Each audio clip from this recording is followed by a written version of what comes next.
Halo teman-teman, selamat datang kembali di kanal Boruto to Blue Vortex Fan Theory. Dalam video ini admin akan membuat sebuah alur cerita dari Boruto yang bersumberkan dari beberapa teori dan spekulasi, kemudian admin rangkum menjadi alur cerita, agar kalian lebih menikmati videonya.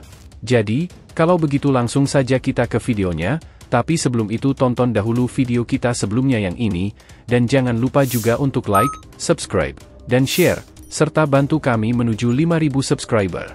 Jika sudah, ayo kita lanjutkan alur cerita teori Boruto to Blue Vortex ini.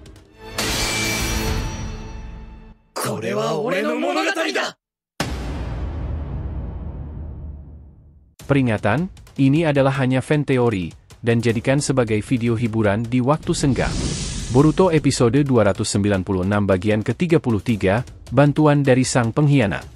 Adegan berlanjut saat Jura terkejut melihat Himawari mengeluarkan aura cakra berwarna oranye yang menggemakan aura cakra biju. Pemandangan ini membingungkan Jura, yang bertanya-tanya mengapa seorang anak memiliki cakra biju yang seharusnya hanya dimiliki oleh Naruto. Sementara Jura terpesona oleh fenomena ini, Chocho dengan sigap menggunakan kekuatan fisiknya untuk membebaskan Shikadai dari perangkap kayu yang diciptakan oleh Jura. Keberhasilan Chocho ini membuat Shikadai merasa lega, meskipun ia tetap merasa bingung dengan kejadian yang melibatkan Himawari. Ketika dia meminta penjelasan, Inojin menyampaikan bahwa pancaran cakra yang tidak biasa dari Himawari mengingatkannya pada aura cakra yang dimiliki oleh Tuan Hokage ke-7, Naruto Uzumaki. Dengan misteri yang semakin bertambah, tim 10 harus tetap melindungi adik Kawaki ini. Shikadai dengan cepat melaporkan kejadian aneh ini kepada ayahnya, Shikamaru, yang kini menjabat sebagai Hokage. Aku melaporkan bahwa Himawari memiliki cakra yang mirip dengan yang dimiliki oleh Naruto, Tuan Hokage ke-7, ujarnya dengan kekhawatiran yang jelas terlihat di wajahnya.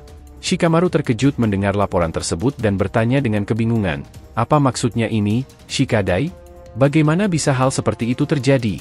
Sementara dia mencerna informasi yang baru saja didapat, Shikamaru teringat akan kisah Naruto yang menceritakan bahwa Kurama telah tiada setelah menggunakan mode Baryon dalam pertarungan melawan Ishiki.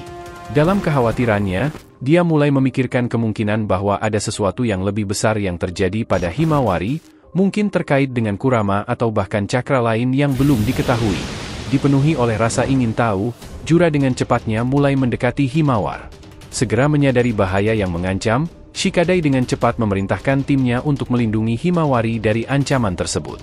Dalam upaya perlindungan, Inojin segera menggunakan teknik Choju Giga untuk memunculkan Anomalocaris, serangan ledakan yang diarahkan langsung kepada Jura.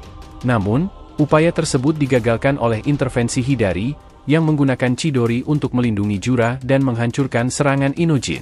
Meskipun Chocho mencoba untuk menghentikan Jura dengan serangan fisiknya, namun upayanya dengan mudah ditahan, dan Jura langsung mementalkan Chocho, membuatnya terpental jauh.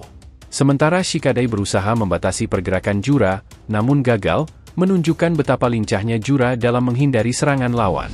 Jura, yang telah mendekati Himawari, mulai bertanya dengan tegas, siapa dirimu, dan di mana Naruto Uzumaki? Himawari menjawab dengan penuh pertanyaan, apa yang kamu inginkan, dan mengapa kamu mencari ayahku? Jura merespons dengan rasa keheranan, oh, jadi kau adalah anaknya. Ini sungguh menarik dan tidak terduga sama sekali. Apakah cakra biju dapat diturunkan, atau ini hanya anomali aneh? Dengan tatapan tajam, Jura terus berbicara, aku bertanya sekali lagi, di mana Naruto Uzumaki?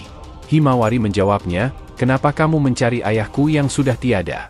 Jura kaget dengan jawaban dan fakta mengejutkan dari Himawari, dirinya merasa jika Naruto seharusnya masih hidup. Situasi tegang antara Jura dan Himawari masih terus berlanjut, ditambah adanya kehadiran Hidari dan tim 10 yang masih kesusahan untuk mengurus mereka. Di sisi lain, Boruto mulai melihat Himawari yang sedang dikonfrontasi oleh Shinju Jura. Boruto berkata, sialan, Shinju itu, apa yang dirinya lakukan kepada Hima? Aku harus bergegas ke sana. Boruto dengan cepatnya langsung menuju ke sana. Himawari mencoba menahan pergerakan Jura dengan Juken, meski pukulan tersebut sangatlah kuat tapi dengan cepat Jura menahan serangan tersebut dengan mencengkram tangan Himawari. Tiba-tiba ada Kusanagi meluncur di sebelah Jura. Jura melihat ke arah sampingnya, tak disangka-sangka Boruto muncul dengan menggunakan Hiraishin-nya dan langsung menendang Jura untuk menyelamatkan Himawari. Jura melepas cengkramannya untuk menahan tendangan Boruto. Jura berkata, oh, mengejutkan, kau datang lagi ya. Kedatangan Boruto mengejutkan semua yang ada di situ. Dalam momen yang tegang, Shikadai, Inojin, dan Chocho segera mendekati Himawari untuk memberikan bantuan. Shikadai dengan tegas memperingatkan Boruto, "Hei, Boruto, apa yang kau lakukan di sini? Menyingkirlah dari Himawari." Meskipun masih terkejut dan terpana, Himawari hanya mampu memandang Boruto dengan tatapan kebingungan. Mendengar permintaan Shikadai, Boruto dengan cepat mengambil tindakan, menegaskan, "Cepat lindungi Himawari. Aku akan mengurusnya, urusan kita bisa kita bahas nanti." Meskipun dahulu mereka adalah teman dekat, kehadiran Boruto di tempat itu membuat situasi semakin rumit, terutama karena dia sedang dalam status dicari oleh desa setelah insiden omnipoten Iida. Boruto kini dianggap sebagai ancaman dan pengkhianat, menyebabkan dia menjadi target penangkapan oleh shinobi desa. Dalam keadaan yang semakin tegang, Hidari mendekati Jura dengan ketegangan yang jelas terlihat di wajahnya. "Ada ancaman dari Boruto, apa yang harus kita lakukan?" ujarnya dengan nada datar. Jura menanggapi dengan tegas, "Boruto itu, dia adalah Otsutsuki. Kita membutuhkannya, tapi bukan saat ini. Saat ini, fokus kita harus pada pencarian Naruto Uzumaki. Namun, anak itu menarik, kita harus membawanya hidup-hidup." Hidari hanya bisa diam mendengarkan perkataan tegas dari Jura. Tanpa ragu, keduanya bersiap untuk menghadapi Boruto, yang sudah siap dengan senjata Kusanaginya. Dengan Boruto kembali ke medan pertempuran, pertarungan semakin memanas dan lebih rumit dengan kehadiran mereka bertiga. Shikadai memberikan laporan kepada Hokage mengenai keberadaan Boruto di tempat kejadian. Dengan ketegangan di wajahnya, dia bertanya, "Ada Boruto di sini, apa yang harus kita lakukan?" Shikamaru menjawab dengan tenang, "Biarkan saja, hal itu akan diurus oleh Boruto." Menerima laporan tersebut, Shikamaru merasa sedikit lega, meskipun sebelumnya dia telah menerima laporan tentang kondisi Kawaki yang terkapar karena serangan kuat dari Jura. Saat melihat situasi Kawaki yang tampaknya kesusahan menghadapi Shinju, desa hanya memiliki dua pelindung kuat yang tersisa, yaitu Boruto dan Daemon. Dengan kehadiran mereka, desa masih memiliki harapan untuk bertahan, meskipun dalam situasi yang genting. Boruto langsung mengaktifkan Uzuhiko dan menyelimuti tubuhnya, menyiapkan diri untuk menghadapi Jura dan Hidari dengan kekuatan penuh. Namun, tiba-tiba Hidari muncul di belakangnya, memanfaatkan kecepatan perpindahan dari tanda cakaran. Dengan tangkas, Hidari melancarkan serangannya, namun Boruto dengan cepat menahannya dengan menggunakan Kusanaginya untuk menepis serangan tersebut, memaksa lawannya mundur beberapa langkah.